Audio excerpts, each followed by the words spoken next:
of the things that I don't think you get enough credit for, although some people I know admire you for this, Howard, is you do a terrific job interviewing people.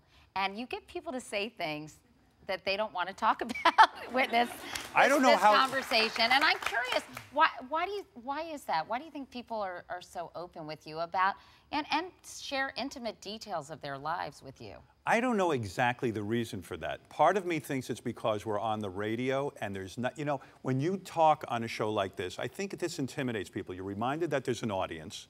And in radio, it's just the two of us and we're sitting around. And especially now on satellite radio, I don't have to break for a commercial. I can sit there and talk with you, and we can kind of slip into this sort of hypnotic kind of experience where we really think we're alone. And I am naturally curious. I mean, I am fast. First of all, you look fantastic, and I go, well, how's she doing it? Like, what are you doing to look so good? Are you going to a surgeon, or are you all? No. You're not. No. You look unbelievable. No wonder that boyfriend's making out with you at the Knick game. Who can blame him? Are there any people that you haven't been able to convince to be on your show that you'd really love to interview? I'd love to do an in-depth interview with David Bowie. Mick Jagger's another person I've never been able to get on my show. I'm surprised Mick Jagger hasn't said yes to you. I would think he would enjoy that. Yeah, and you know what, though? For years, I wouldn't ask anyone to do the show. I had this sort of feeling that if you don't want to come on my show and you don't get in touch with me, I won't get in touch with you. Oh, brother. And that's crazy.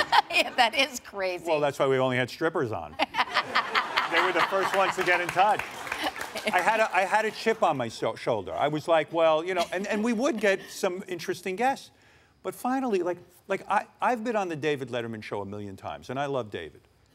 But David would never come on my show, and someone would say, do you want us to contact David Letterman? I'd say, no way. If Dave wants to come on, he'll come on. He knows I'm here. He knows I'm doing a show. And of course, he never came on, you know. So has he ever done the show? He did it once, and I'd like him to come back on. You know, listen, I take his side in that whole Jay Leno feud. I hate Jay. I know. I think Jay's a jerk. I don't like him. I know you don't. I don't. But it was a personal thing between the two of us. There must have been, because because you really seem to be very angry and have this violent hatred toward him. But that's what well, yeah, and you know, that's why I went to therapy. I'm so damn angry, and I don't even know why half the time. You know, it's a violent anger, and I'm angry over the stupidest stuff. Who gets angry over Jay Leno? Well, why don't you let it go? I can't let it go. That's it. But you know, I'm working on it. By the time I'm 90, I should be very calm and mellow and a pleasant guy to be around. And you and Jay are going to live in a retirement home together. I don't know about that. We're going to live in a retirement center together.